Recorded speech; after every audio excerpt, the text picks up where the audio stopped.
Балалар, қалай ойлайсыңдар, қоржында не бар? Әрине, сандар бар. Бүгін біз сендермен сандармен танысатын боламыз.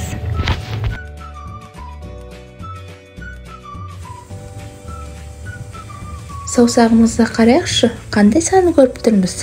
1, 2, 3, 4, 5, 6, 7, 8, 9, 10. Енді қайталайықшы, есімізде қалды ма?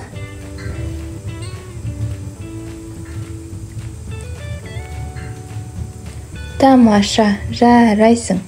1 алма, 2 балапан, 3 саңырауқұлақ, 4 көбелек, 5 тасбақа, 6 ара, 7 жұлдыз, 8 шар, 9 қоңыз, 10 топ, 11 цирк, 12 құрт, 13 қалам, 14 қоңыз, 15 гүл, 16 сәбіз, 17 құмырсқа, 18 жапырақ, 19 теннис, 20 көбелек.